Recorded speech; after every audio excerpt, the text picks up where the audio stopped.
consider Head 23 later on. That's the National Immigration Service, Minister of Home Affairs and Internal Security.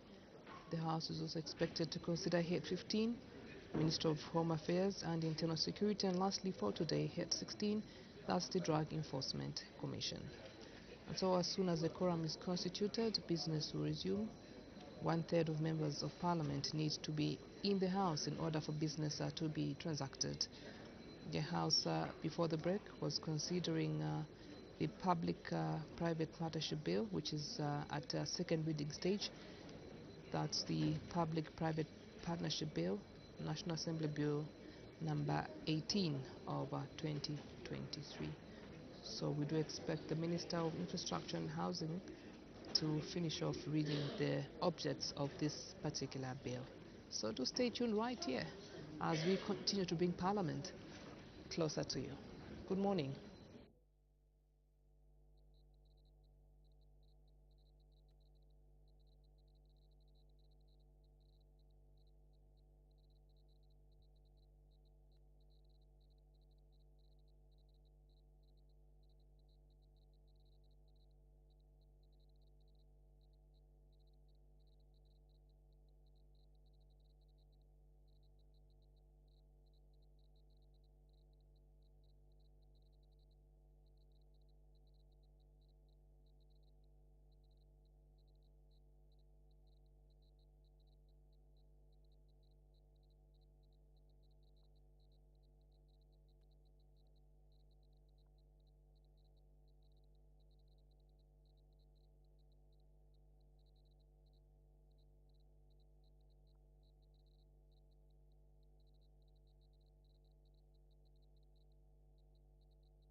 Thank you.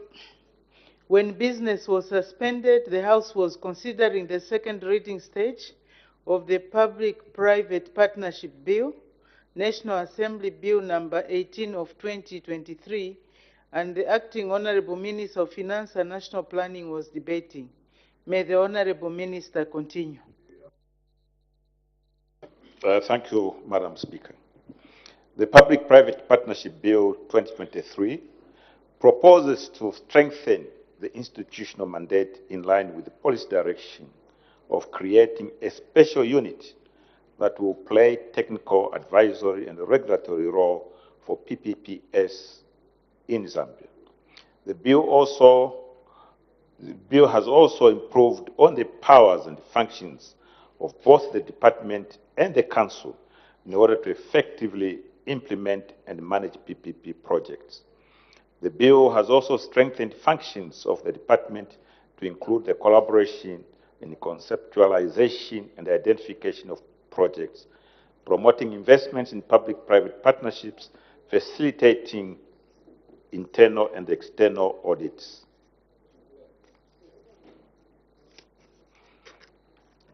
Unsolicited proposals. Madam Speaker, in order to encourage private sector initiative in the development of public-private partnership projects, it is necessary to remove the use of competition of unsolicited proposals by allowing contracting authorities to enter direct into negotiations with the private party who initiated the unsolicited project. This will enhance confidence of players in the private sector who are investing millions in coming up with their unique innovations. Offenses. Madam Speaker, this bill seeks to strengthen enforcement and sanction mechanisms to ensure adherence and the contractual obligations of each party. Further, this will also mitigate against the crystallization of potential contingent liabilities for the government.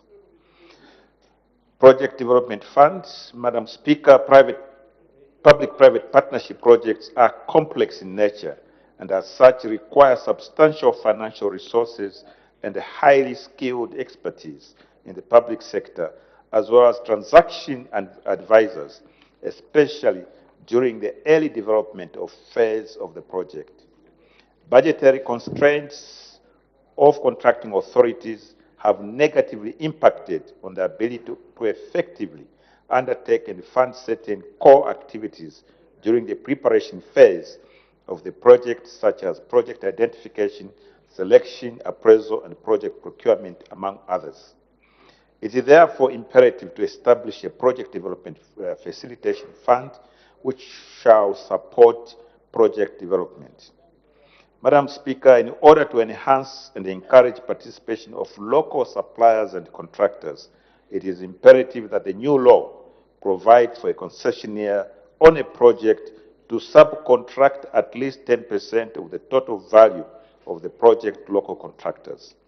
This inclusion will trickle down to local Zambian firms and provide employment for many citizens. Madam Speaker, in order to enhance confidence of private sector to come up and enter into public-private partnerships with government, the new law has proposed to remove any requirement for payment of performance guarantee or bond.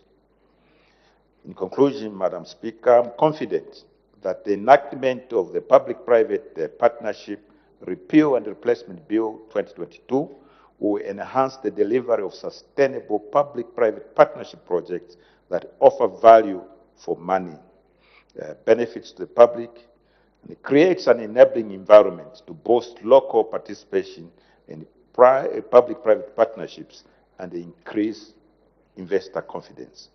It is envisaged that the proposed amendment will bring the Public-Private Partnership Act in line with the policy direction as well as international best practices, as it will bring more clarity to the public-private partnership process, enhance accountability, transparency, competitiveness, and as well as attract more private sector investments. Further, it is expected the new legislation will help reduce pressure on government treasury and support economic transformation in a bid to continue addressing the country's infrastructure and social service needs. Thank you, Madam Speaker. Thank you. Any further debate? The chairperson of the Committee on Transport, Works and Supply, Honorable Member for Shango.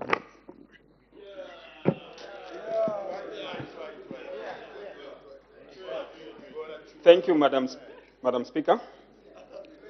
Madam Speaker, the Committee on Transport, Works and Supply was tasked to scrutinize the Public-Private Partnership Bill, National Assembly Bill number 18 of 2023, for the third session of the 13th National Assembly. In order to acquaint itself with the ramifications of the bill, the committee sought both written and oral submissions from various stakeholders, the list of which is at Appendix 1 of the report. Madam Speaker, from the outset, I wish to put it on record that the committee is in support of this bill. I further wish to state that the stakeholders who interacted with the committee also supported the bill. In doing so, however, they raised a number of concerns. The concerns are recorded in the committee's report for the consideration of the House as it debates the bill. Having interacted with the various stakeholders, the committee has made pertinent observations and recommendations on the bill, which are recorded in the report. And I'm confident that the honorable members had occasion to peruse the committee's report. Therefore, allow me to highlight a few of the committee's observations and recommendations. Madam Speaker, the committee appreciates the introduction of a Director General's office as provided for at Clause 6, as to enhance the autonomy of the Public-Private Partnership Office. However, they expressed concern that since the office will be domiciled at the Ministry of Finance and National Planning, it will be operating under the ministry's framework, which may introduce inefficiencies as well as affect time-sensitive PPP projects. The committee is of the view that in order to balance accountability with operational independence so as to avoid delays in the implementation of PPP agreements, the autonomy of the Public-Private Partnership Office should be safeguarded for it to function effectively. The committee observed that the clause 55 is silent on the need to review the concessionaire's contributions to the PPP agreement in order to enhance transparency. It is of the view that a sub-clause be added to clause 55 of the bill to specifically list the assets or financial contributions of each party. The sub-clause will enhance the transparency. And in addition, the technical committee or hired experts should determine the payback duration, return on investment, and net present values on their own. Madam Speaker, the committee observes that clause 60 requires that a concessionaire subcontracts at least 10% of a project's total works to local contractors. However, the committee agrees with the stakeholders who propose that the percentage be increased to 15% in order to increase local contractors' participation. As I conclude, Madam Speaker, clause 93 provides that aggrieved bidders should submit an appeal to the PPP's office within 10 working days from the receipt of a decision of the Council. However, the committee is of the view that the time given is not adequate. In view of the foregoing, the committee recommends that the time frame be increased for the aggrieved bidders to appeal to the Council's decision to 15 working days, which will ultimately reduce the number of appeals being rejected due to late submission. Madam Speaker, in conclusion, allow me to render my sincere gratitude to you and the Clerk of the National Assembly of Zambia for the guidance and support rendered to the committees throughout its deliberations. Gratitude also goes to all the stakeholders who tendered both written and oral submissions before the committee. Madam Speaker, I thank you.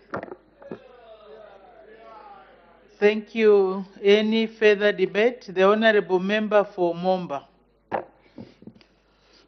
Madam Speaker, thank you for giving me this opportunity to add my voice over the bill, that which is on the floor of the House. Before I do that, Madam Speaker, let me thank the chairperson for the committee and also the Minister for the ways they have added.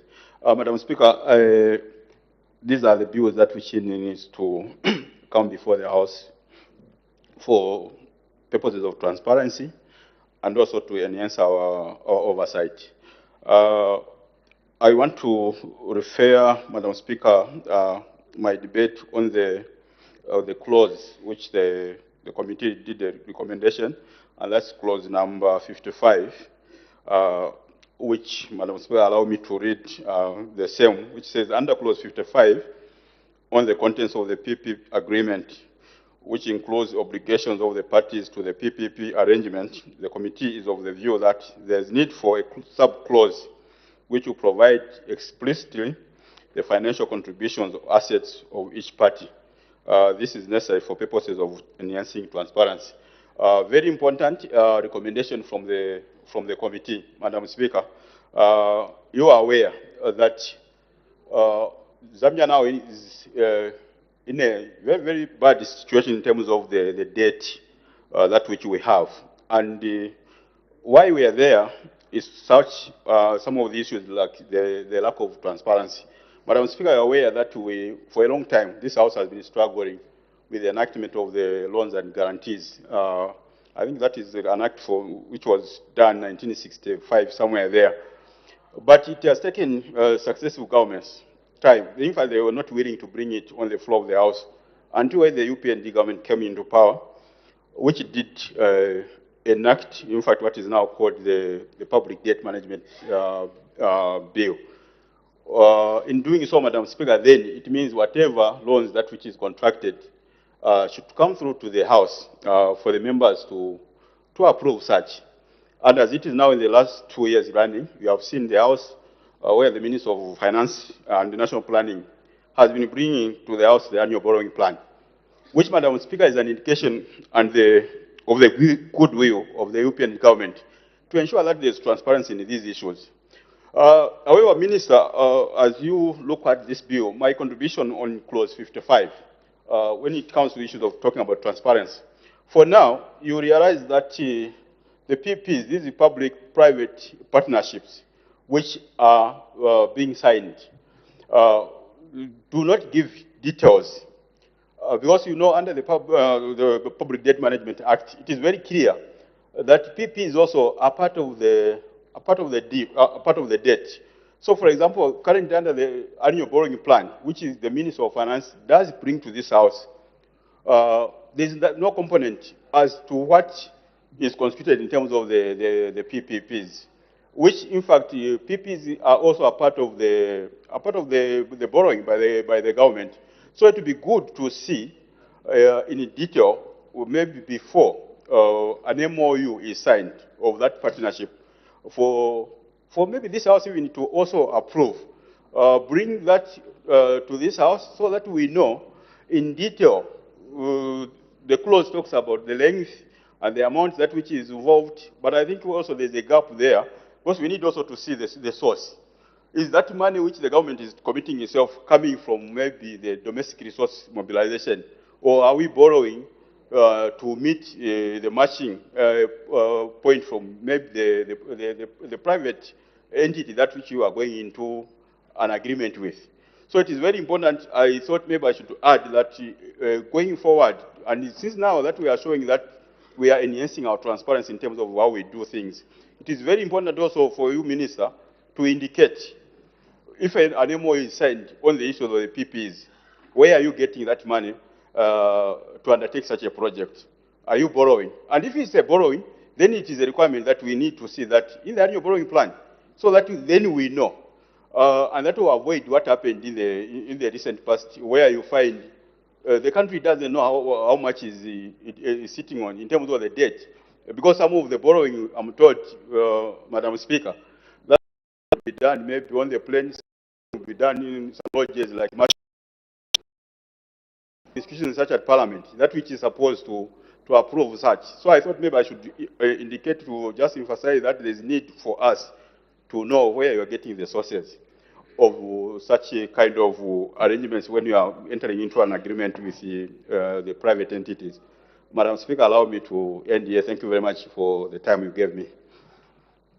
Thank you. The Honorable Member for Chadiza. Thank you, Madam Speaker, for giving an opportunity to the people of Chadiza to add a voice on the amendment of the PPP Act.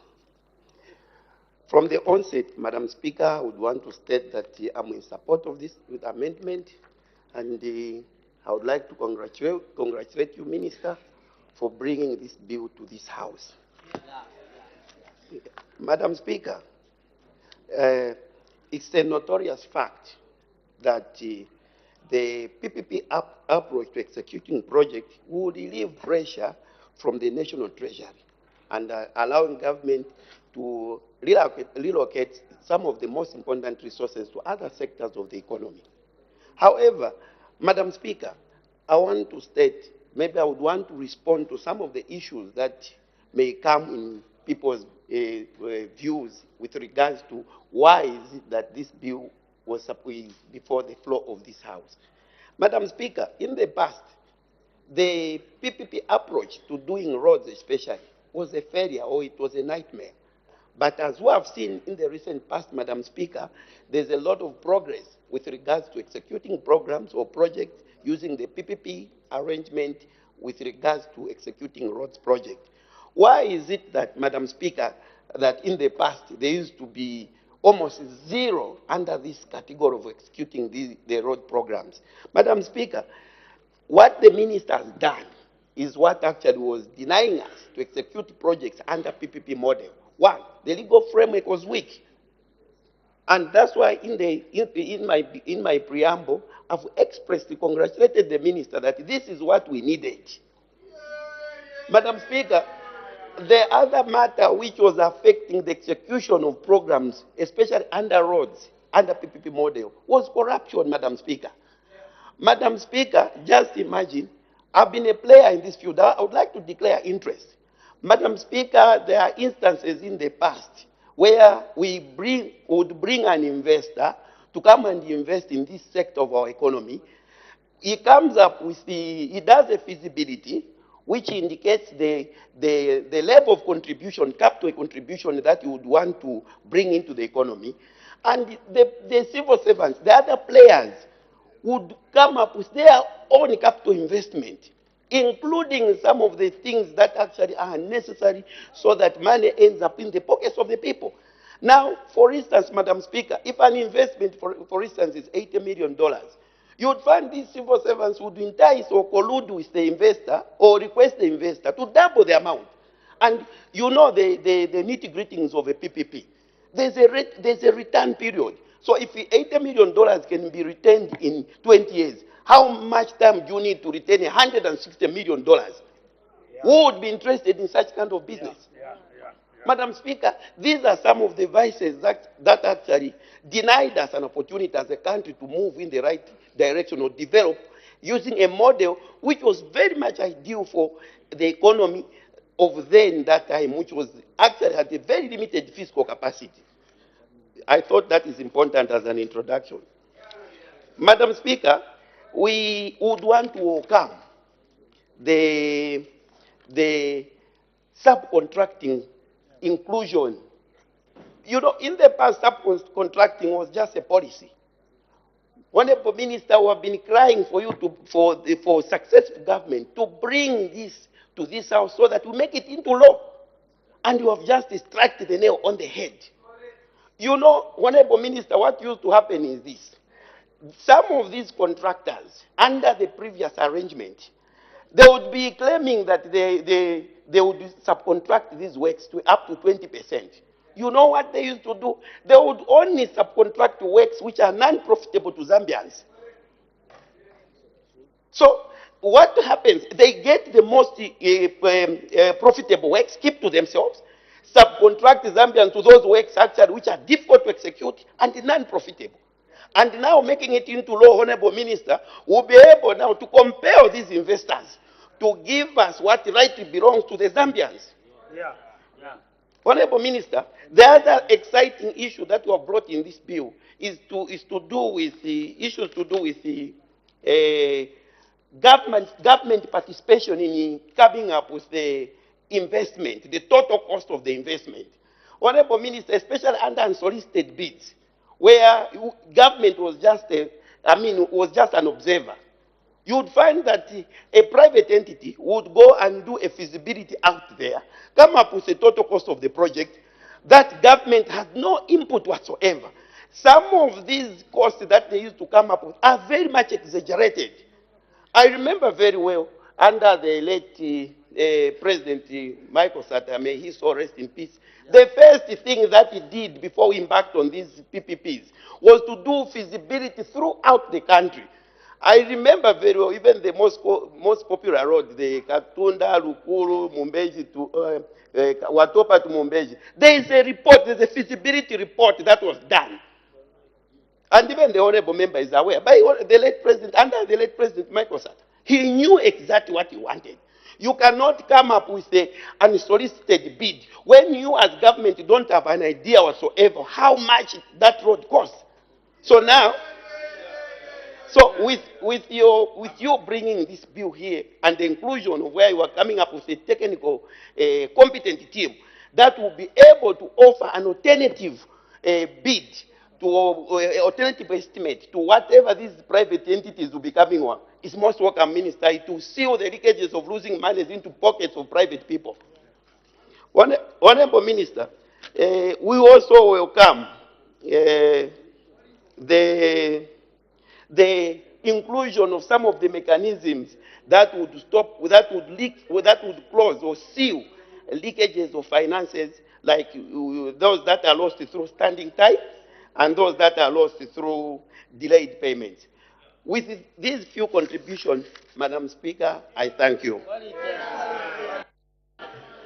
Thank you very much. The Honorable Member for Kaumbo will be the last debater on this before the Minister winds up.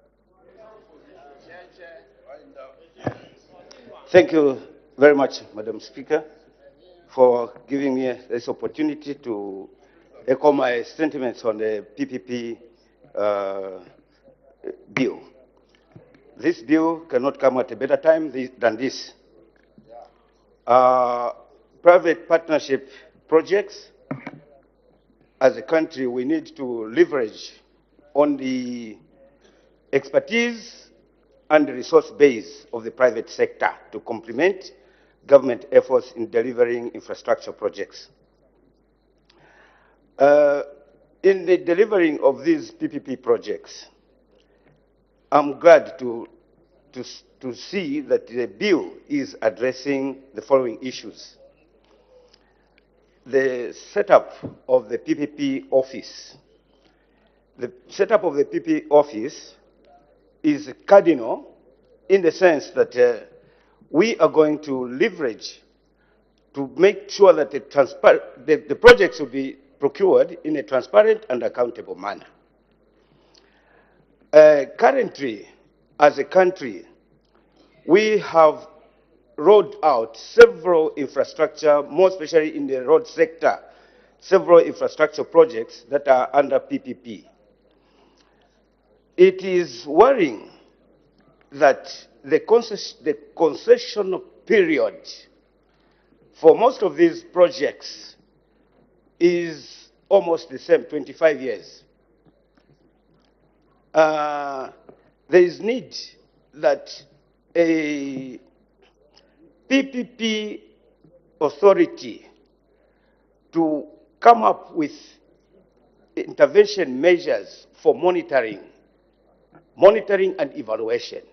Because as a country, for example, the Lusaka-Ndola dual carriageway, the Katete-Chanida road, several other roads that were rolled out for PPP projects, we are told that the concession period is going to be 25 years, and the revenue, of course, will to come from toll gates. But how do we determine the concession period? It is definitely through a financial model. This financial model needs to be very well explained to the people, because we find that many times we find that the concessionaire is getting a lot of benefits. Because when you do a simple mathematical model, a financial model, you imagine that a contractor who constructs this road, and then 25 years, he's getting the proceeds. He's getting the proceeds of the toll gates, as well as maybe border facilities, name them. When you calculate and project, you find that the cost of the cost of construction, at the end of the day, the contractor is reaping more than 1,000% of the initial cost. But as the bill, I wish the bill to address issues of monitoring what are the parameters during the maintenance period of that infrastructure, and who is monitoring. Because, for example, for a road, a contractor needs to make sure that the roughness index, for example, if ever the road develops any damage, at what point should he maintain that road, and to what levels? So the PPP must address the critical parameters that we need to see that they need to meet the level at which the level of service that was agreed upon. Coming on subcontracting, we want as a country definitely to benefit from, local contractors, local concessionaires, local consortiums. We need to benefit from these PPP projects. Currently, it is only foreign firms that are allowed. Not allowed, but that meet the criteria to win these projects. I'm happy that the bill is addressing at least about maybe 10, I think 15%. 15% must be subcontracted to the locals. But this 15% or 10%, or even what NCC is giving, that any foreign and international contractor needs to subcontract 20% of the works. We need to, at what stage does a contractor, does a consortium appoint a subcontractor to subcontract 20%? Is it at bidding stage?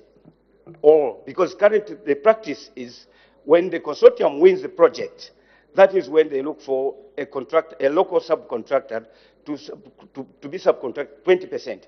It must be at bidding stage.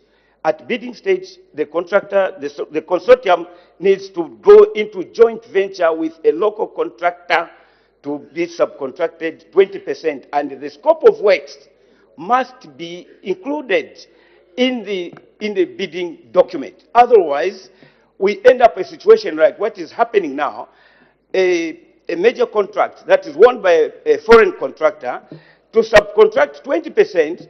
He would not subcontract that 20% on the premise that the local contractor have no capacity to execute these works, and he will have a pseudo company, a proxy company, to subcontract the 20%, of which, in this case, we on the Zambian side, we are not encouraging capacity building. On the same subcontracting, the 20%, we must look at the type of works that we are executing. If it is specialized work, for example, power hydro station, how do you select 20% of the works to be subcontracted to the local when the locals have no capacity in that specialized work? So the component of the subcontract work of the 20% must be, the scope must be clearly stated at the time of soliciting for the bids, because we've got to look at the local subcontracting capacity. On the other issue that the people of Kaumba are happy to note in the bill is that it provides, the bill is going to provide renegotiations. For example, if the concession is 20 years, 25 years, in the middle, in the process, when we see that the economy, the financial model is leading to a situation where we feel like negotiating certain terms, the bill should address. It shouldn't be like cast the concrete, like it would never, any successful governments would never revisit the initial contracts.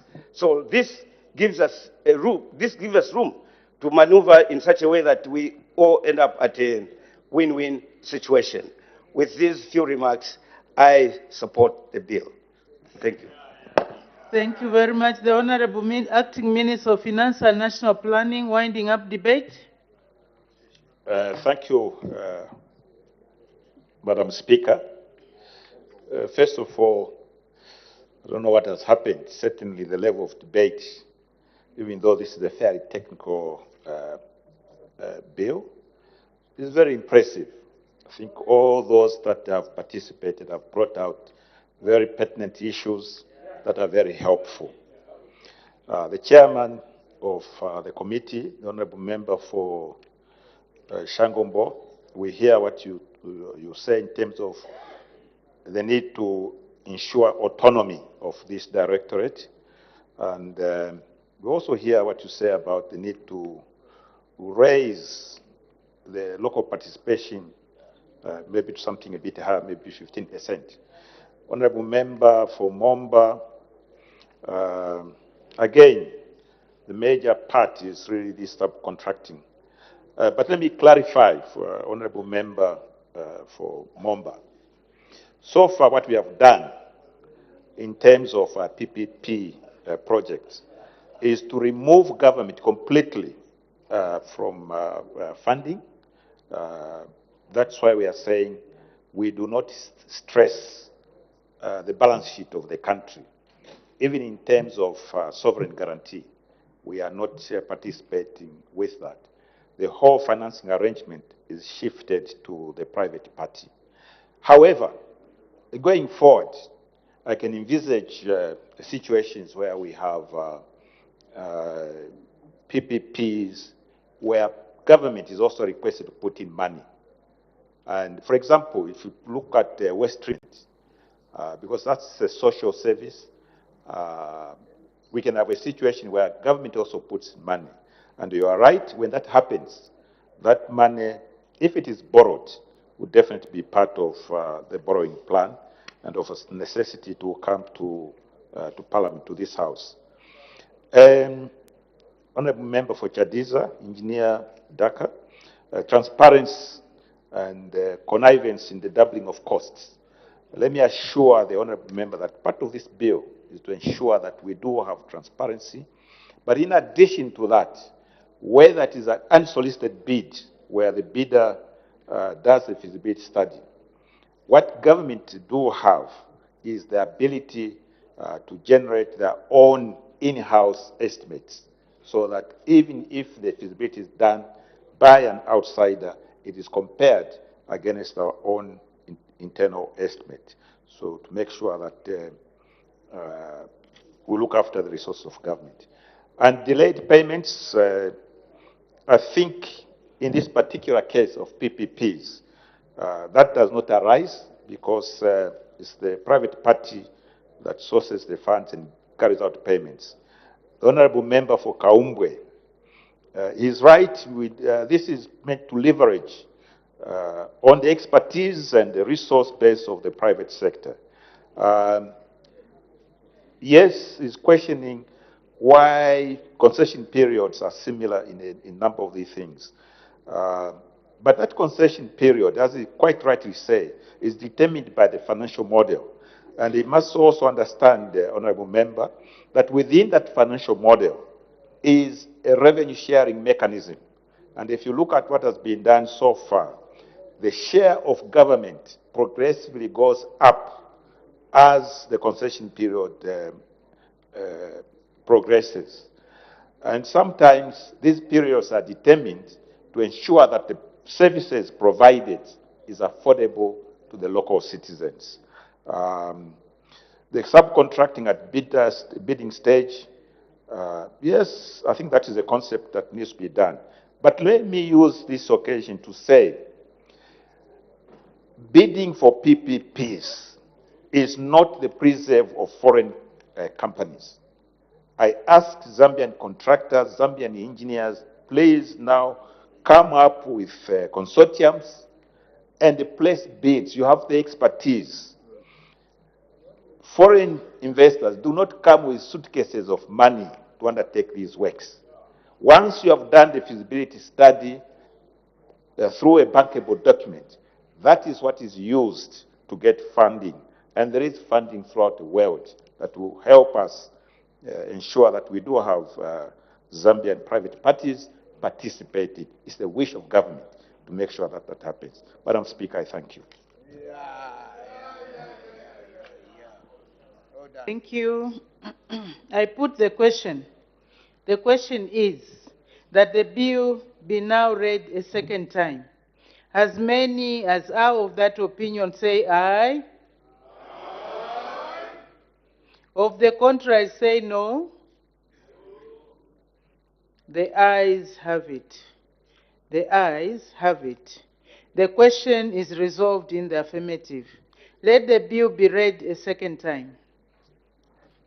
The Public-Private Partnership Bill, National Assembly Bill number 18 of 2023. Committee stage to be taken when? Friday, 17th November 2023, Madam Speaker.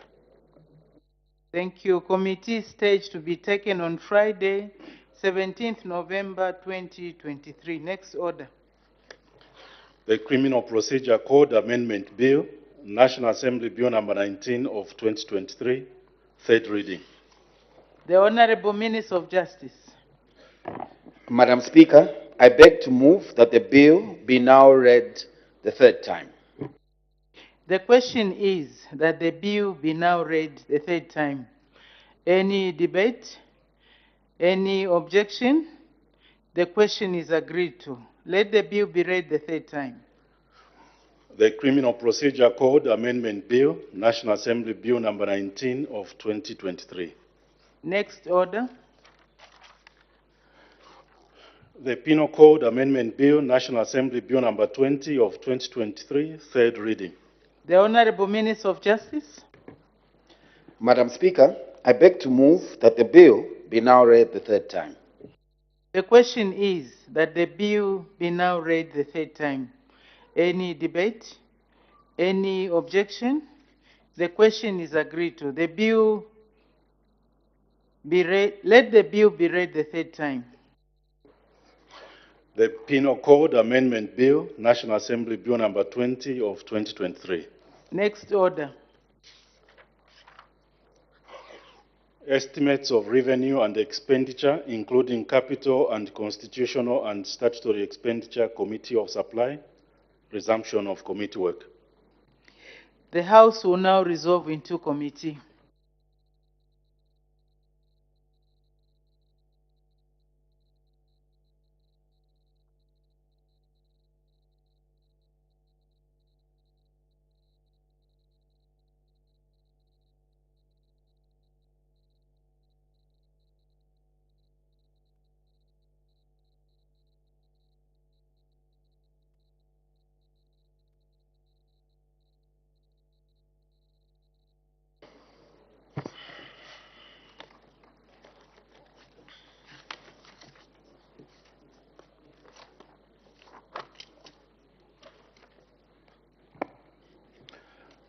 When business was interrupted yesterday, Thursday, 9th November 2023, the Committee of Supply on the Estimates of Revenue and Expenditure for the first year, January 2024 to 31st December 2024, presented to the National Assembly in September 2023, had just finished considering Head 30, Zambia Correction Service.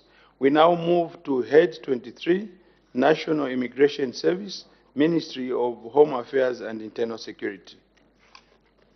Head 23, National Immigration Services, Ministry of Home Affairs and Internal Security, General Police Debate. The Honorable Minister of Home Affairs and Internal Security. Police statement.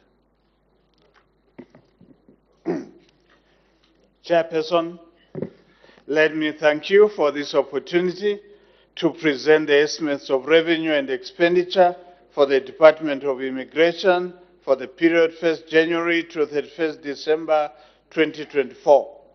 The Department of Immigration draws its mandate from the Immigration and Deportation Act number 18 of 2010 as amended by Act number 19 of 2016 of the laws of Zambia.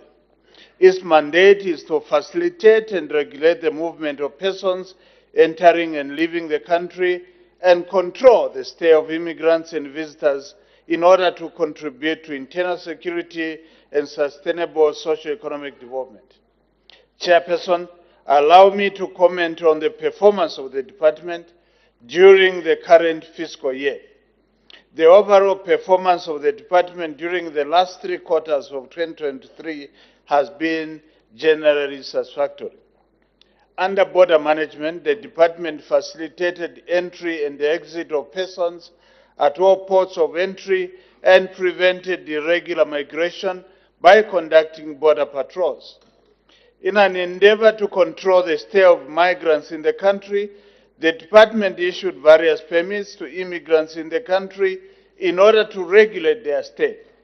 The department further carried out various operational activities such as cleanup operations, chase-ups, roadblocks, sting operations, removals and deportations of irregular migrants. In doing so, the department continued to contribute to the socio-economic development of the country through the collection of non-tax revenue from permit and visa fees, which collections for the 3 quarters of 2023 amount to 539,593,571 kwacha, against the annual target of 748,020,000 kwacha, representing 72% of the set targets. This year, the department successfully recruited and trained 347 immigration assistants and 91 border guards. These trained young officers are being deployed to various stations countrywide. It is my hope that the increased manpower will help improve operations of the department. Despite the successes recorded, the department's operations have continued to be stifled by inadequate financial and human resources, inadequate transport, dilapidated staff and office accommodation, as well as the lack of holding facilities and the department's own training school to meet international best practices. Focus for 2024 budget. Chairperson, the department will focus on ensuring the Immigration and Deportation Act and other policy documents it uses when carrying its mandate are aligned with the recently approved national migration policy. Further, the department will focus its efforts towards increasing the migration operations throughout the country. With the introduction of border guards, the department will further endeavor to enhance internal security by deploying border guards to man the long stretches of the borderline in order to curb illegal crossings of migrants and other transnational crimes such as human trafficking and smuggling of persons. In the 2024 budget, the proposed allocation to the department is 342,559,421 kwacha to cater for two programs, namely migration services and management and support services. The proposed allocation for each program is broken down as follows. 1. Migration services program has been allocated 264,011,669 kwacha, which is broken down into two sub-programs as follows. Immigration services has been allocated 122,298,961 kwacha, and regional immigration administration has been allocated 141,720,708 kwacha. Management and support services program has been allocated 78,547,752 kwacha, broken down into 7 sub-programs as follows. 1. Executive Office Management has been allocated 6,555,903 kwacha. Human Resource Management and Administration has been allocated 43,421,849 kwacha. Financial Management Accounting has been allocated 1,600,000 kwacha. Financial Management Audit has been allocated 1 million kwacha. Procurement Management has been allocated 300,000 kwacha. Planning, Policy and Coordination has been allocated 1,170,000 kwacha. Infrastructure Development has been allocated 25 million kwacha. Mr. Chairperson, the government has prioritized effective migration governance in the national development plans in order to harness the benefits of migration, counter its negative effects, and at the same time address migration challenges such as mixed migration flows, human trafficking, smuggling of persons, long porous borders, and irregular migration. Chairperson, I wish to implore honorable members of this August House to support the proposed allocation for Head 23 National Immigration Services. Mr. Chairperson, I thank you. Thank you, Honorable Minister. The Government Chief Whip has unveiled a list of the would-be debaters. So we'll start with Mr. Singombe.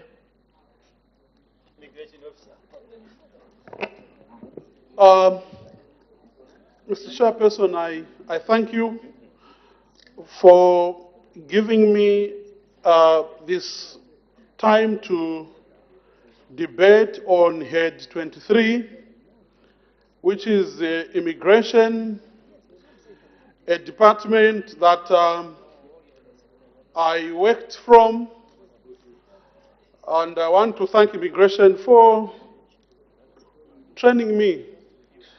That's where I got the courage from to contest as a member of parliament in Dundumwe's constituency and as an independent then. Mr. Chairman, as the minister has indicated, when you look at the core mandates of this department, Immigration Department facilitates the movement of people coming in and going out. It also regulates the stay of immigrants and visitors in this country. It also contributes to the internal security of this country. And I want to base my debate just on the core mandate of this department. I stand here, Mr. Chairperson, in support of the minister's statement or budget line for this department, which I think, all things equal, we should have given them more money looking at their core mandate. Currently, Mr. Chairperson, Immigration Department has no dependable fleet of transport. This department, Mr. Chairman, as the minister has indicated, it contributes to the internal security of this country. And they cannot fulfill this core mandate with the limping fleet of vehicles that they have. They have certain vehicles which were bought by our predecessor. Yeah, let me not mention the name of that fleet because I may be found wanting, because surely it's not a fleet to talk about. Would you imagine, Mr. Chairman, if you want to do a service of that vehicle from Kasama, there is no one who can service that vehicle in Kasama. It has to be driven to Lusaka. And this, Mr. Chairman, puts the costs of this department too high. How many kilometers are you going to drive this vehicle from Kaputa to just Lusaka? By the time the vehicle goes back to Kaputa, again it must be driven back to Lusaka for another service. So, Mr. Chairperson, Immigration Department requires very good funding. I've heard the minister stating that Immigration Department was given a target of about 700 million. And by September, this department had already collected revenue amounting to over 500 million kwacha, representing 72%. Why don't you feed the cow that you want to milk? If this department, Mr. Speaker, is to actually answer to their core mandate, I'll be one of those, Mr. Chairperson, to ask the minister to give them more funding. He has also indicated that their infrastructure is dilapidated. Surely, it's true. Come to Choma and see where Choma Immigration Office is. One, you can't even locate it if you don't have, if you can't Google, you can't see it. Because it is right up in a residential area. Why did you put it there? Probably it was shame. You wanted to show that, or maybe to hide, because the place is so dilapidated. How do you put it in a place where it is easily allocated and then you are not maintaining it? Go to Sinazongwe, another dilapidated place. Mr. Chairman, go to Kalomo. You can't even know that this is Immigration Department. So we need to ensure that, Mr. Chairman, Immigration Department is given the attention it deserves. Honorable Minister, one of the core mandates is to ensure that it contributes to the internal security. I want to thank you because last year you came here and indicated to the members of parliament that we should contribute money from CDF to ensure that we buy motor vehicles for the police, which has got a similar mandate. So why don't you come back to this house, Mr. Honorable Minister, and ask members of parliament to secure Immigration Department proper operational vehicles of Land Cruiser. A Land Cruiser can be serviced in Ndola even if it is in the copper belt, unlike the current vehicles that they have now. Mr. Chairman, I want to state that the Immigration Department, allow me to commend the Immigration Command. For the second time, Honorable Minister, the department is able to advertise for recruitment, which was not there before. Last year I stood here, Mr. Chairman, and said most of the people who were recruited were cadres. Honorable Minister, can you state where you found about 90 immigration assistants that you trained in Ilai this year? Some of them, about 90 were in service, recruited by PF. You took them for training under the new Dawn department. I mean, under the new Dawn government. So, Honorable Minister, I want to commend you and the command from immigration. Last year, you trained them, even those that they had recruited, without advertising. This year, you are here again, coming so open, recruiting. You have also, Honorable Minister, brought up the issue of the immigration guards. That is a very brilliant idea. Our country... There's a point of order. By the leader of opposition. Thank you, Mr. Chairman.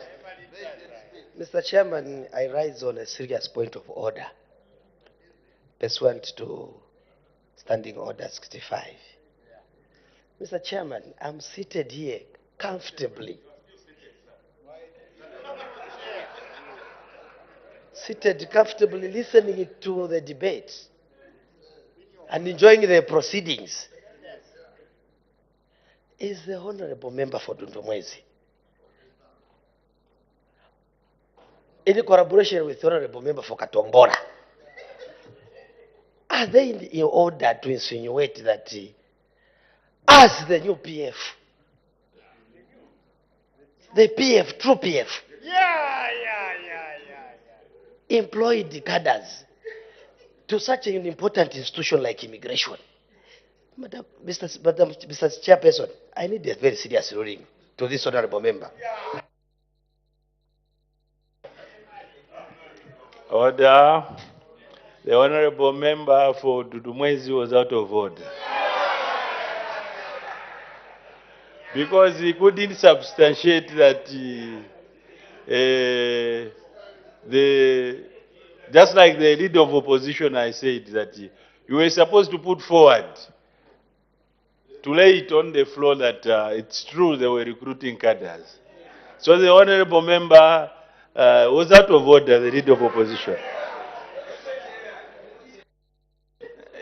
Honorable member for Dudumwezi, you may continue, but let's ensure that if possible to allow others debate, let's just debate even for 3 minutes so that also the minister can be allowed to do as much as he can with the shorter time that we're left with.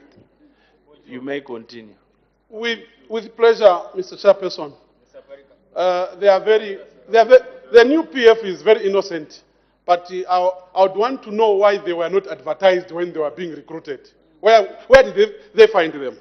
Mr. Chairperson, allow me just to say that there are a lot of reforms that this department have done under the new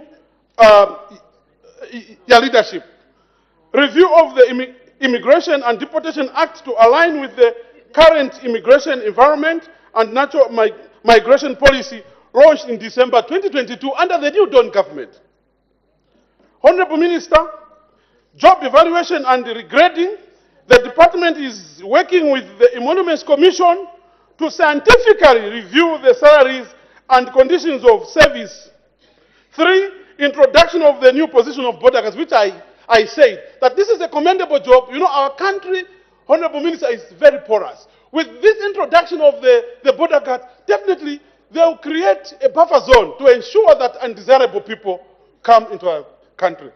Mr. Speaker, with these very few words, I greatly thank you. Mr. Mwambazi.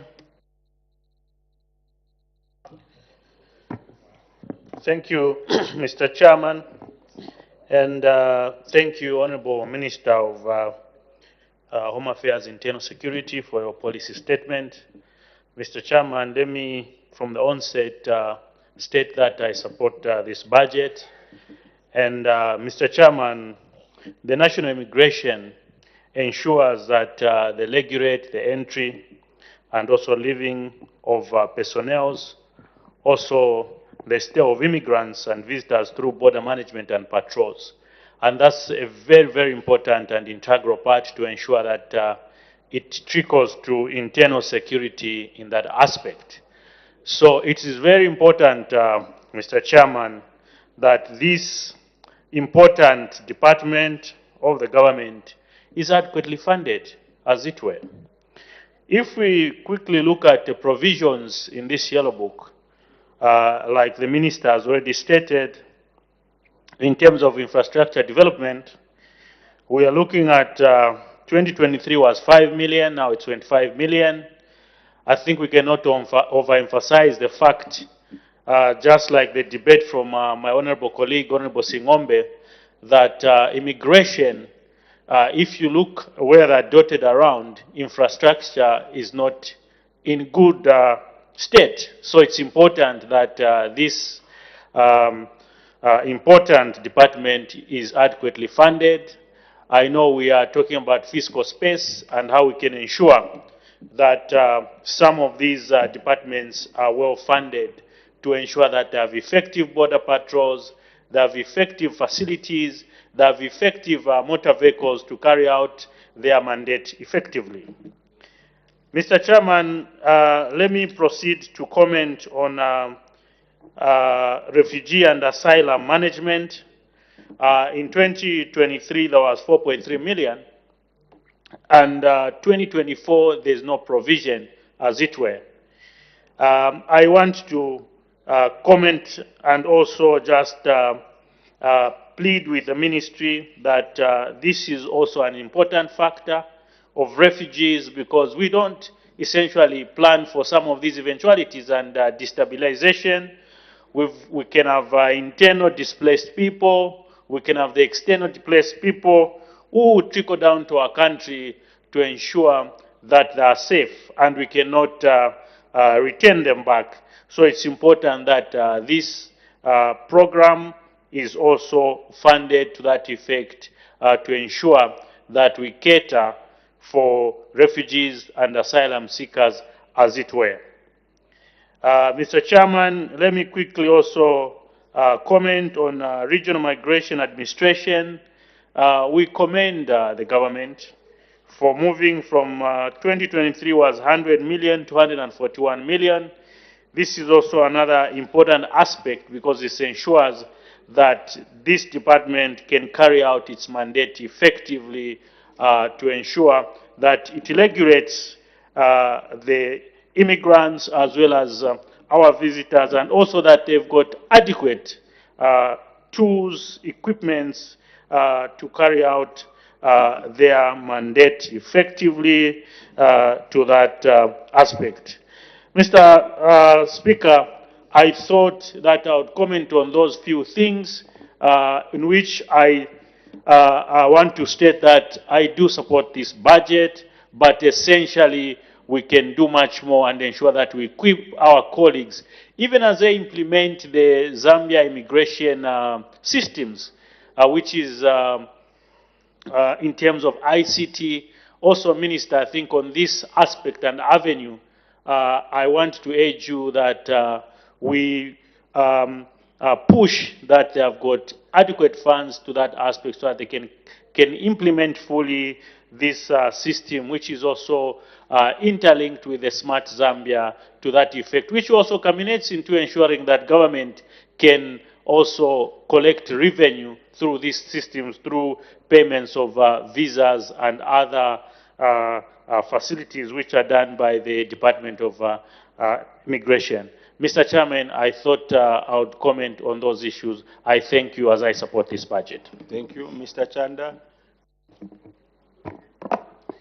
Thank you so much, Mr. Chairperson. Mr. Chairperson, we want to thank the Honorable Minister for Home Affairs and Internal Security for bringing this particular head to this very important house, this august house. Mr. Chairperson, we are a country surrounded by 8 neighboring countries. And as a country surrounded by 8 neighboring countries, the risk that come with our geographical positioning cannot be underestimated. In this regard, Mr. Chairperson, it is our submission from Kanchvia that we ought to place premiums, we ought to place high premiums on immigration and immigration laws. Mr. Chairperson, it is also very important that we ring-fence laws pertaining to residence and citizenship, and I'm coming to the reason why we are supporting this very important department, immigration. One of the key aspects that the proposed budget, Head 23, deals with, Mr. Chairperson, is deploying border guards. It is very important that in order for us to safeguard our status as a haven of peace, as an oasis of peace, we must invest in border security. We are aware that we have the longest and porous borders as a nation, with some of our neighboring countries still experiencing high levels of instability. Mr. Chairperson, we also are alive to aspects of the geopolitical issues that we have to deal with. And we know very well that with the threat that comes to us as a people, public safety, health, as well as national security. Zambia is not an island. So the need for us to place premiums on this particular department, Mr. Speaker, is very important. The more reason why we are gratified that there's a significant increased allocation to this department from the 161.3 million of 2023 to 342.6 million in 2024. This contrasted against the challenges the department is faced with: dilapidated infrastructure, lack of transport, but as well as the need for us to ensure that we have secure and efficient border control. We still hold the belief that the allocation is still not adequate, but it's a step in the right direction. Mr. Chairperson, we know very well that in responding to human trafficking, in responding to drug trafficking, in responding to the threat that comes with who we are and where we are located as a country, Zambia also becomes the favorite destination for a country that can be used as a transit center or a transit nation for those who seek to commit crimes in other countries. The reason for us to sieve those who are passing through and entering our borders becomes very important. In the spirit of ensuring that we promote legislation that goes to ring-fence immigration, it is our submission, Mr. Chairperson, that even the supreme law of the land, and would appeal to the Honorable Minister of Justice, that part of the constitutional amendments to come should speak to amendments to ensure that we tighten some of the laws with regard to immigration. Because some of the laws as we have them leave an open windows, they leave open doors for those who would want to circumvent the law and use the law to acquire residence to easily find their way into this country. And before long, they will be citizens of this country. We must place high premiums on citizenship and on residency as a country. And the supreme law is very important. For the people of Kanchibi and everyone who's a patriot would support any laws, any amendments to ensure that we tighten immigration laws as a country. Unless those who want to be enemies of the state would stand averse to these amendments and reforms that we're talking about. Mr. Chairperson, in conclusion, we want to say that we support the allocation to this very important head. We do not have the resources as a country to start talking about construction or building the wall around certain borders because of who we are as a developing country. And prevention is better than cure. It is our prayer that going forward we'll continue to place more and more value on immigration, and subsequent national budgets will see increases, huge increments towards this particular department. We submit, Mr. Chairperson. Mrs. Katuta. Thank you so much, Mr. Chair, for giving the people of Chiengi to add a voice to this very important motion. Mr. Chair, Chiengi is one of the districts which is on the border side and where we have borders which are so porous. And we have also Chembe, we have, I would say, Luapula in northwestern province, including the Copper Belt. They are on the side of the neighboring, or the borders with the DRC. As my colleague who has just debated has alluded to, a country which is a bit volatile. And what we are expecting to see along these borders is to see that there's tight security in terms of immigration and in terms of patrols on these borders. Mr. Chair, let me talk about what we are expecting from this department. This department is equally important, just like the police. If we are careless, we'll let people who are fugitives coming into our country. We should be very careful who we bring into our country. I remember on the floor of the House, there was a question about those who've been rejected to enter South Africa who are here. We needed to know why are they being kept in this country. Mr. Chair, we are very, very skeptical as the people of Chiengi because we don't have much of the numbers of the immigration officers who can help us to stop the immigrants crossing using Mweru Lake and using the boats. They come to Kafulwe, where they are in numbers now. They have boats. They are now the bigger fishermen, and like our people, outnumbering our people. And the monies that they are making, the taxes, they're not being taxed. So those are the people that should be checked on. But look at the immigration officers we have in Chieng. They're not even up to 10.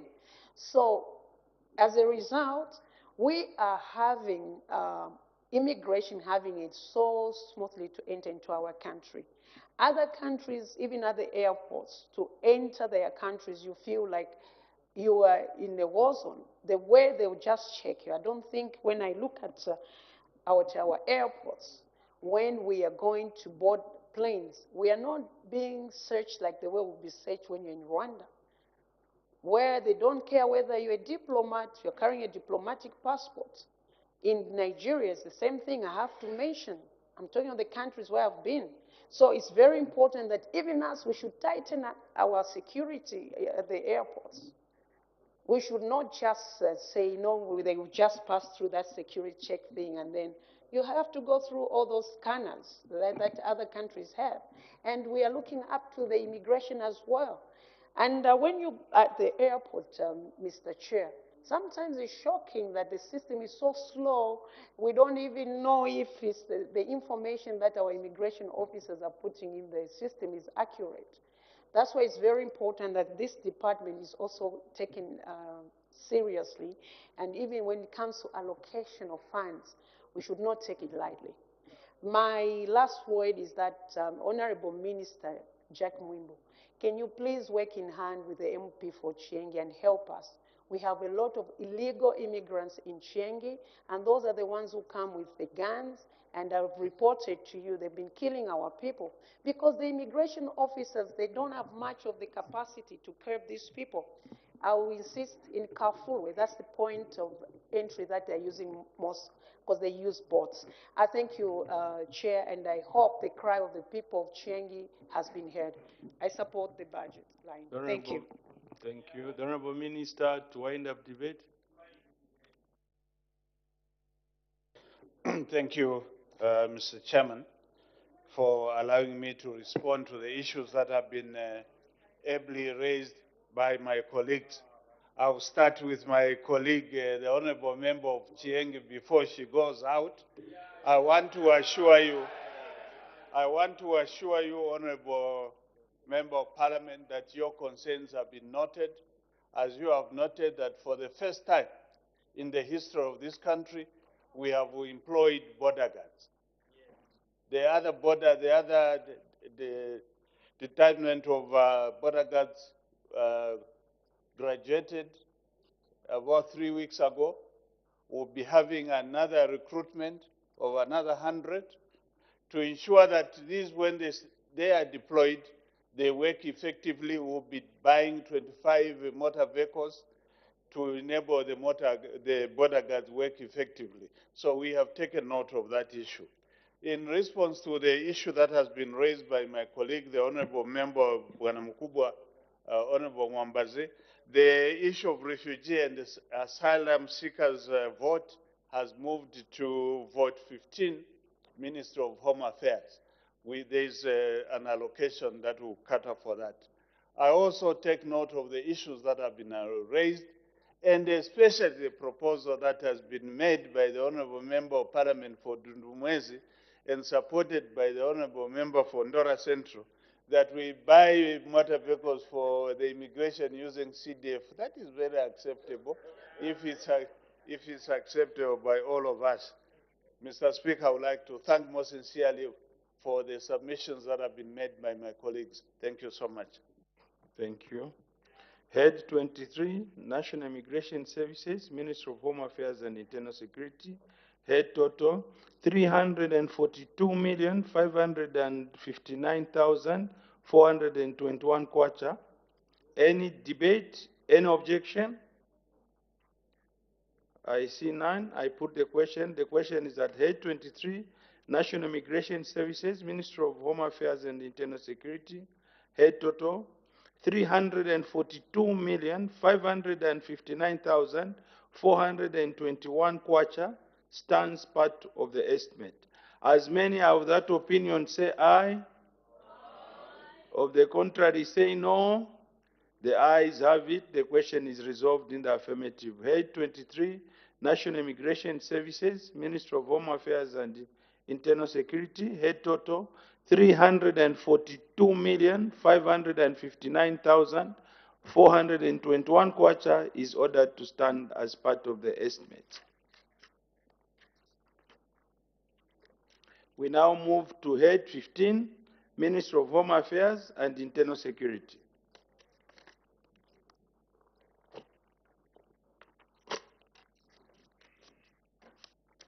Head 15, Ministry of Home Affairs and Internal Security.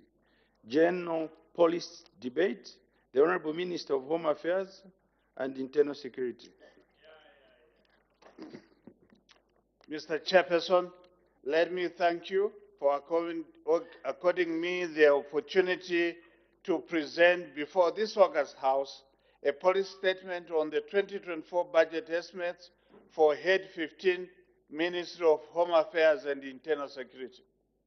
Chairperson, the Ministry of Home Affairs and Internal Security is mandated to provide and maintain internal security in order to promote sustainable socio-economic development for the people of Zambia. The mandate of the ministry is discharged through various departments and specialized agencies, namely Zambia Police Service, Zambia Correctional Service, Drug Enforcement Commission, Department of Immigration, Department of National Registration, Passport and Citizenship, National Archives of Zambia, Commission for Refugees, Registrar of Societies, National Forensic Authority, Office of the State Forensic Pathologist, National Forensic Science and Biometrics Department, National Anti-Terrorism Center, the Police Public Complaints Commission, Human Resource and Administration Department, and Finance, Audit Department, Information Technology and Communication Department, and Research and Planning Department. Chairperson, I would like to submit that the overall medium-term budget plan and the first half of 2023 performance of the ministry was satisfactory. The demand for the services of the ministry remains high. To enhance security in general and reduce identity fraud in particular, the ministry has been implementing the Integrated National Registration Information System, INRIS. The operationalization of the Integrated National Registration System will enable issuance of biometric national registration cards, birth and death certificates, and integration of other identity information systems. During the period under review, The ministry deployed the INRIS to 79 districts via WAN and using VPN. The decentralized certification of births and deaths was scaled up by upbringing the total number of districts printing birth certificates to 28. This intervention is expected to improve coverage and increase access to birth and death registration. Chairperson, this year, the first ever state-of-the-art forensic DNA laboratory was commissioned in Osaka, which has since commenced analyzing casework samples from law enforcement agencies and other state institutions. Chairperson, on infrastructure development, the ministry currently has 6 ongoing construction projects in Chikuni, Liteta, Bwengwa, Katete, Nyimba, Mukuchi, and Mukuni. The projects are progressing well, and for some projects, all necessary materials have been procured. Chairperson, to improve the policy and legal environment, the ministry reviewed and developed policies, including reviewing some pieces of legislation, such as the Public Order Act, Cap 113 of the laws of Zambia, the Anti-Terrorism and Non-Proliferation Act number 6 of 2018, and the Anti-Human Trafficking Act number 11 of 2008. The policies developed include the ministerial HIV policy and AIDS and wellness policy, the national migration policy, the civil registration and vital statistics policy, and the refugee policy. The ministry is also reviewing the Registrar of Societies Act, Cap 119 of the laws of Zambia, the Birth and Death Registration Act, Cap 51 of the laws of Zambia, and the Immigration and Deportation Act 18 of the laws of Zambia. Challenges faced. Chairperson, despite the above achievements, the ministry experienced some challenges which include the following: low budgetary allocation, low staffing levels which was compounded by the incomplete restructuring exercise of the ministry, inadequate specialized and modern equipment, inadequate office space in provinces and districts, inadequate transport for operational and administrative purposes, inadequate housing units for security wings, inadequate information technology infrastructure at provincial and district levels, and inadequate information technology infrastructure at provincial and district levels. Chairperson, the priority for Head 15, Ministry of Home Affairs and Internal Security, is to ensure that crime prevention and detection are enhanced. The ministry will therefore continue to strengthen programs to fight crime in order to maintain law and order. The ministry will focus on the following: promotion of a conducive legal and policy environment to enable citizens enjoy freedom and liberties by reviewing and developing appropriate legislation. 2, enhancing service delivery and promoting non-taxable revenue collection through the use of electronic platforms. 3, completion of ongoing infrastructure projects. And 4, prioritizing dismantling of arrears to suppliers of goods and services. Chairperson, the 2024 indicative expenditure allocation for the ministry Head 15 is 548,773,625, of which 116,339,909 kwacha is for personnel emoluments, and 432,433,716 has been allocated for non-personal emoluments compared to the 2023 ceiling of 425,056, of which 102,890 was for personal emoluments and 322 million was for non-personal emoluments. The overall increase in the budget allocation is 717,474, representing 29% increase. Chairperson, the Ministry of Home Affairs and Internal Security under Head 15 will continue pursuing the security priorities and targets set out in the 8th National Development Plan and will fulfill its mandate through implementation of 6 budget programs, namely legal identity, civil registration and citizenship services, where 328,500,529 kwacha has been given and allocated. National Archives, 17,333,858. Societies Regulation and Standards, 4,556,992. Internal Security Support Services, 36,373,062 kwacha. Forensic Management, 28,733,863. And Management Support Services, 133,275,321. Chairperson, I seek favorable consideration for the 2024 Head 15 Budget, Ministry of Home Affairs and Internal Security. Chairperson, I thank you. Mr. Mpundu. Thank you, Mr. Chairperson, to allow the people of Chembe to echo a voice on this important budget line. I have got only one thing to say, as I support this budget.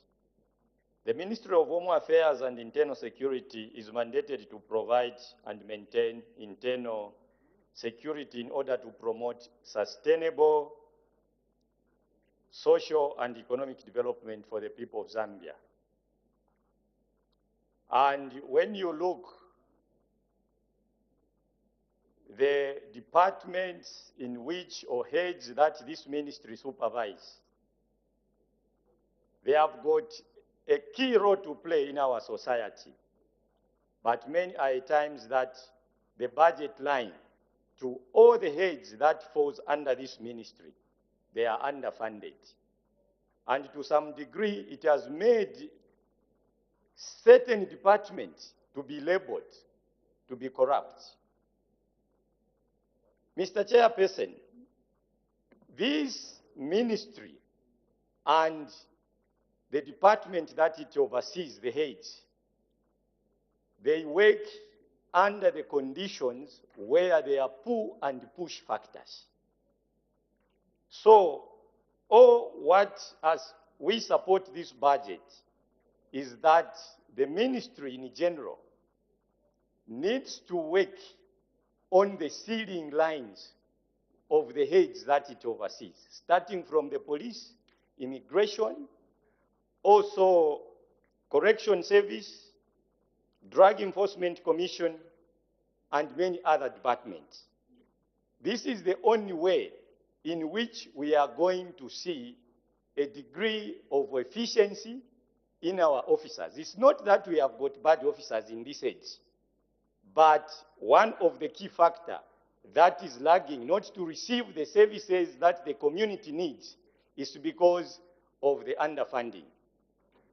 In conclusion, therefore, I just urge the ministry in general to work with all the departments that it works to check in certain areas where they need to check on the ceiling and negotiate with the Treasury so that the budget line is increased. With those few remarks, I thank you, Chairperson.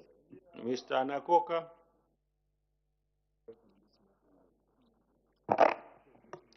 Thank you very much, Mr. Chairman, for the opportunity given to the people of Luena to debate this head, the Ministry of Home Affairs and Internal Security. Mr. Chairman, there are just a few things the people of Luena would like to bring to the attention of the Minister, starting with the issue of civil registration. Mr. Chairperson, we are aware that indeed the ministry is currently undertaking a very, very important exercise to issue identity documents that are anchored on biometric features to make sure that it becomes difficult, if not impossible, for anyone to make forgery documents. Mr. Chairman, we would like to indicate that whilst there is this process of digitizing this information, we should also strengthen the processes of how we collect information at village level. And to this effect, we would like to indicate that the government should consider strengthening the village book system because it enhances the security. In the olden days, every time a stranger came around in a neighborhood, it would be very easy for the locals there to take action if this person is traveling with ill will, because the village the book system was working very well.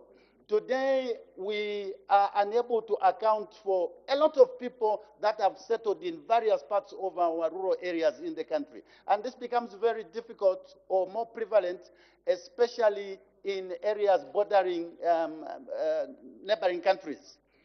So we think the book system needs to be strengthened. Mr. Chairman, when it comes to the society's regulations, we think that the Office of the Registrar of Societies has performed very well, and the recent happenings point to that fact of the independence of that office. But we would like to suggest that maybe the rules must be strengthened even further, because year in, year out, we see the Registrar of Societies having to issue warnings to various organizations, including political parties, who are not complying with their terms and conditions of their registration. So maybe a real look at the regulations so that we do not end up with organizations that cannot be accounted for properly in terms of their purpose of existence as well as compliance with the law. Mr. Chairman, let me touch on the issue of parole. This is seemingly a new introduction in our correction or justice system, which of course is administered through the correctional services. And seemingly a lot of our people are not aware of how it's actually supposed to be working. How do people get to be considered, whether they are eligible or not eligible? So I would like to appeal to the ministry maybe to empower members of parliament with a bit of information so that when some of our people fall foul of the law and they get incarcerated, when they ask us that they would like to apply for parole, whether or not the process is through application or other considerations, we are able to explain to them how this happens. Because as we visit our brothers and sisters that are in these facilities, from time to time they tell us, can you please go and talk to the minister so that I can be paroled as well? Because they think that's how it works.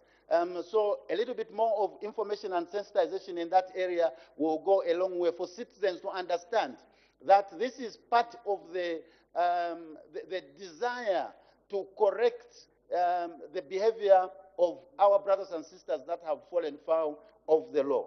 Let me briefly talk about forensic services. Mr. Chairperson, indeed, this is an area that is still in its infancy in this country. And we think that more resources should be provided in that sector so that we can match the world standards. The world has become very, very sophisticated. And that means forensic investigations is now at the heart of the justice system. It's no longer permissible, especially with the new dispensation in the new dawn, where human rights are being prioritized. It's no longer possible to beat evidence out of a suspect. Instead, the evidence must be collected through the technology that's available. And therefore, we think that a little bit more resources should be made available to the forensic services in order to ensure we have a watertight system when it comes to linking suspects to crimes. In this regard, we would like to indicate that It's for that reason that the decision to issue digitalized identity documents needs to be taken to our rural areas. We do know that efforts have been made, but this was predominantly in the urban areas.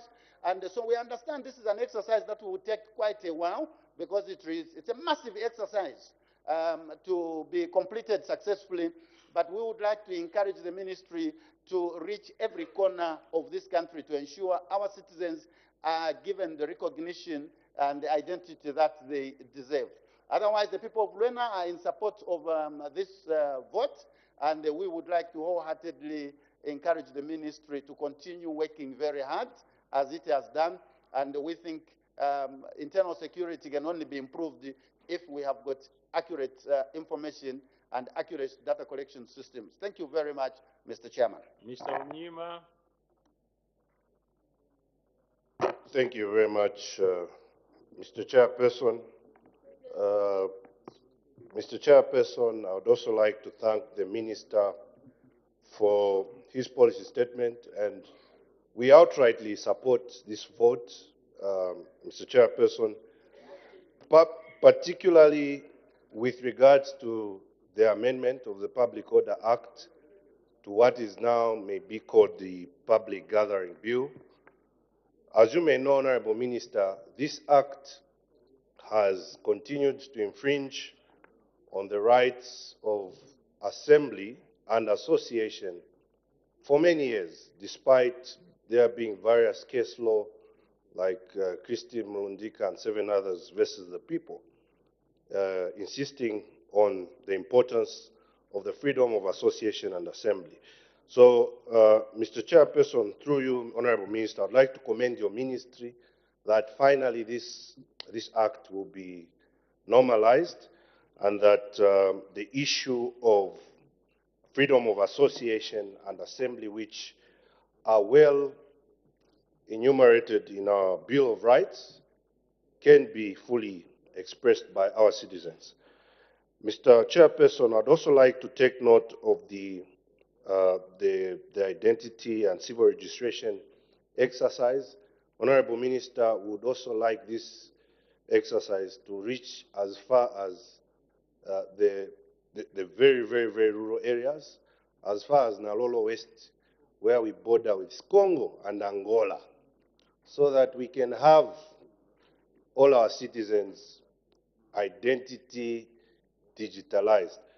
You may take note that we have perpetual offenders, Honorable Minister, who spend their day-to-day lives abrogating the law, and the ministry, through the Zambia Police Service, which is part of this vote, and forensic, may not have the technology to detect that one individual has been a candidate of 20 police stations, for example, within a period of 3 months.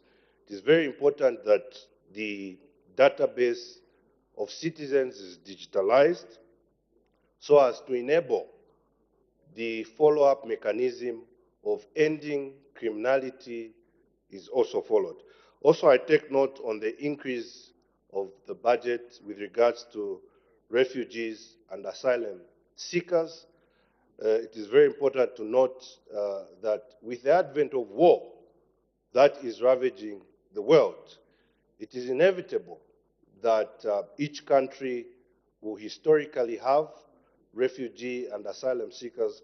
And it is also very important to understand that in this context, the law that should govern this should be harmonized so as to avoid unnecessary ambiguity and lack of correlation. Honorable Minister, through the chairperson, also to commend this particular Ministry of Home Affairs for the necessary reforms that have been undertaken.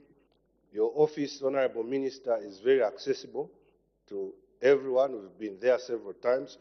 This must be commended with the highest regard. Honorable Minister, even the advent of the first forensic laboratory is very commendable. This will help in enforcing the Child Code Bill Act so that the rights of children whose parents are declining to claim can be realized by compelling these people to have DNA tests. In summary, Honorable Minister, I would like to outrightly support your vote with a clarion call of the public gathering bill to come as soon as possible to this sacred house of the people, to be enacted and finally assented by the President. I would like to make this submission. Thank you very much. Mr. Mwambazi.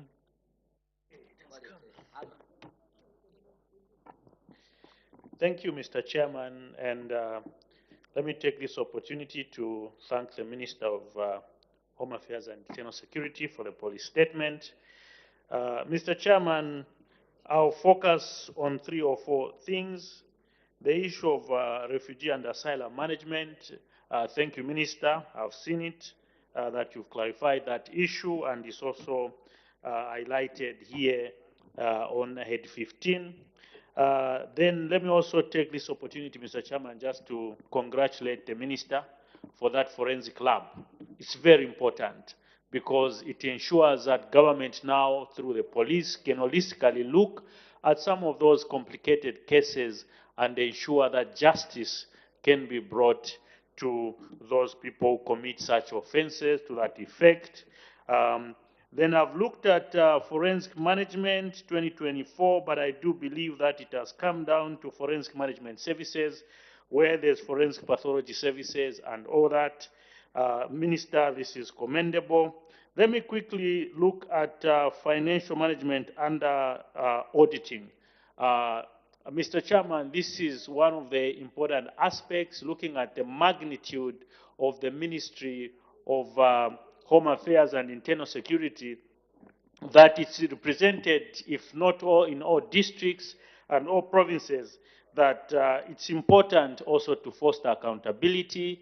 I believe we can do much better in terms of allocation. Yes, there's an increment from 3.4 million to 5.1 million, but this is a very huge ministry which needs to be looked at holistically to ensure that internal audit services can be provided, which brings in good governance, accountability, and also good service delivery to that effect. Mr. Chairperson, if you look at program 4199, which looks at now 32, looks at infrastructure development. Mr. Chairman, from 20 million to 25.8 million, we're still grappling with this issue of infrastructure development in terms of the Ministry of Home Affairs and Internal Security, and we implore the government that this ministry should be reconsidered in terms of funding of infrastructure development. I do understand that from various departments, Minister, we have infrastructure component which can be now aggregated, but all the same, Mr. Chairman, it's important that we push the Ministry of Home Affairs, Internal Security in terms of infrastructure development to that effect. Let me quickly, Mr. Chairperson, comment on the issue of society regulation and standards, which has got the same amount. It's important that our societies and other in terms of standards are also well looked at in terms of funding so that they can discharge their function effectively to that matter. I will not labor to comment so much on that because my fellow honorable colleague, Honorable Nakoka, has effectively looked at that issue. Mr. Chairperson, I thought of bringing those issues to just as I sit and support this budget. I thank you so much, Mr. Chairperson. Thank you. The Honorable Minister, wind up debate. Thank you, Mr. Chairman. I want to thank my colleagues and all the members of Parliament for supporting the budget lines for the Ministry of Home Affairs. I just want to respond to the issue of infrastructure development, which has been raised by my colleague, the Honorable Member of Parliament for Bwana Mkubwa. As I indicated when we were debating the other votes, there is supposed to be phase 2 of infrastructure development under my ministry. I tend to think that once that is unlocked, through the Ministry of Home Affairs, will undertake various infrastructure development in various localities of the country to provide for services to our able men and women in uniform. I also want to use this platform, Mr. Chairman, to respond to concerns that were being expressed by other political leaders pertaining to the mobile registration that is taking place in other localities. For avoidance of doubt in the minds of so many Zambians, I would like to take you back to what transpired in 2021. In 2021, Mr. Chairman, when we were debating the Bill 10, when the obnoxious Bill 10 fell, our colleagues then in government decided to defranchise a lot of people in Northwestern, in Western Province, parts of Lusaka, and Central Province by withdrawing national registration services that were taking place. In order to mitigate the discrimination that occurred, we have embarked on mobile registration to provide for those areas that were not provided for during that period. And this particular exercise, Mr. Chairman, after we have gone through Northwestern, Western, and the other parts, we have now extended it to Central Province. And we'll go to other provinces because we know that all Zambians require this identity card. It's not a privilege, Mr. Chairman. It's a right to have a national identity card. And we shall ensure that this identity card is made available to all eligible Zambians. However, we are going to ensure that we are not going to allow foreign nationals to be registered as Zambians for the convenience of voting as to what happened in 2021. We have evidence that non-Zambians were registered in the border areas. We have evidence. And underage. We have evidence, even 9-year-olds were given national ID registration cards to vote. We will not allow that to happen again. So, in the process of ensuring that such things don't happen again, we are going biometrics. And we ensure that we will go digital, and every Zambian will be entitled to a digital ID card. And I will encourage Zambians who are eligible to register with INRIS so that you are given a biometric national identity card. Thank you, Mr. Chairman.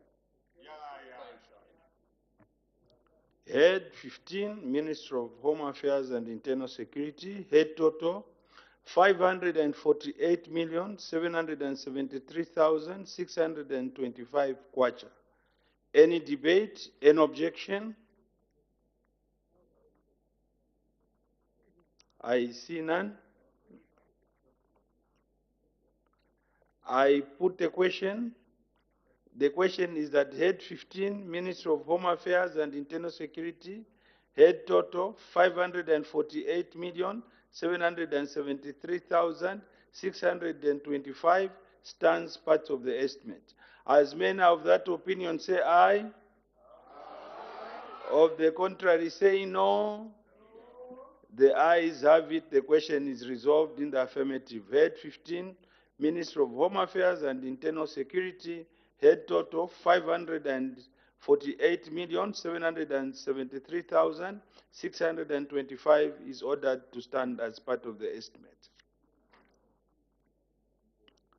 We now move to head 16, drug enforcement. Drug Enforcement Commission. DEC in short, eh? DEC. Head 16, Drug Enforcement Commission, Police Debate. The Honorable Minister of Home Affairs and Internal Security, Police Statement. Thank you, Mr. Chairman.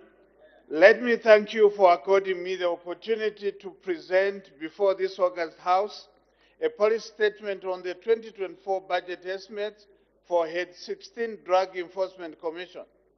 The Drug Enforcement Commission, DEC, is a statutory body established under Article 235B of the Constitution of Zambia, Amendment number 2 of 2016. The mandate of the Commission is to prevent and control money laundering activities and illegal cultivation, production, trafficking, and abuse of illicit drugs and precursor chemicals. This mandate is drawn from the Narcotic Drugs and Psychotropic Substances Act number 35 of 2021 and the Prohibition and Prevention of Money Laundering Act number 14 of 2001 as amended by Act number 44 of 2010 of the laws of Zambia. Chairperson, in terms of performance, the Commission has continued to score above the annual set targets in both money laundering and drug-related cases that have been investigated and concluded. As regards the drug supply production, the Commission has continued to conduct widespread enforcement operations resulting in significant seizures of various drugs. Cannabis has continued to be the main drug trafficked, followed by heroin. Other drugs seized include cocaine, khat, and methane. In the recent past, diazepam has been the most trafficked prescription drug, followed by codeine, amongst other drugs seized.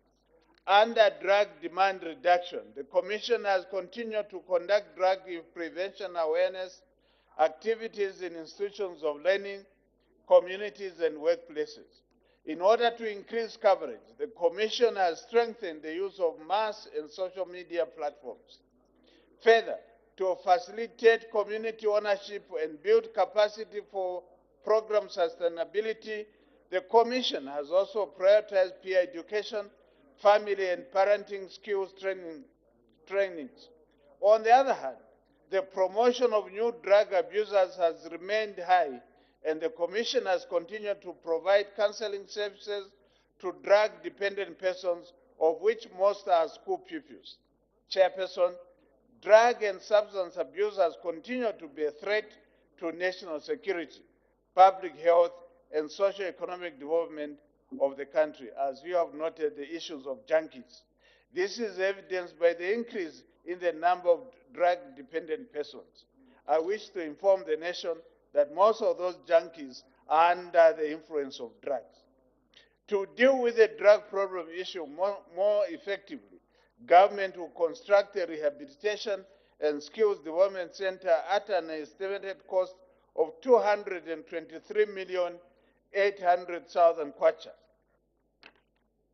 Chairperson, in respect of financial crime investigation and asset recovery, the Commission has recovered high-value proceeds of crime which has since been plowed back into the mainstream economy for use in critical areas such as education and health. Chairperson, it is important to note that fraud has continued to be the major predicate offense recorded, followed by theft and embezzlement. Other offenses include tax evasion, corruption, drug trafficking, Ponzi, this is money circulation schemes, and possession of high-value goods which are incommensurate to known sources of income. Apart from scaling up intelligence and investigation. Order. As the time is now 12:55 hours, I interrupt the proceedings and commit works stands adjourned. The Committee of Supply will report progress and ask leave to sit again.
Madam Speaker, I have to report to the House that the Committee of Supply on the estimates of revenue and expenditure for the year 1st January 2024 to 31st December 2024 has gone through heads 23 and 15 and has made progress and asked leave to sit again. Thank you. Day for resumption of committee work.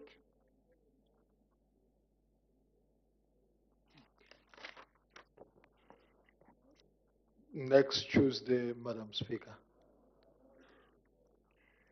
Committee work to resume next Tuesday. The acting leader of government business, adjournment. Thank you very much, Madam Speaker. Madam Speaker, I, I beg to move that the House do now adjourn. Weekend.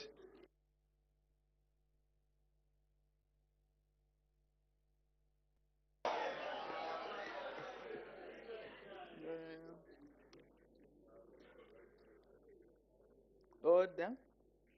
The question is that the House do now adjourn. Any debate? Any objection? The question is agreed to. The House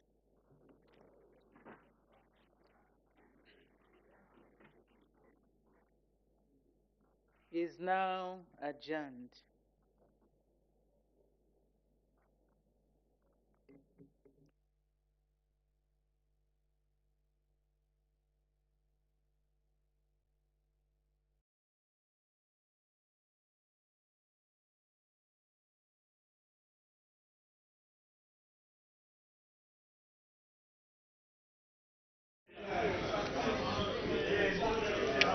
Good afternoon. Thank you for joining us today, Friday, 10th November 2023, and the House has since adjourned.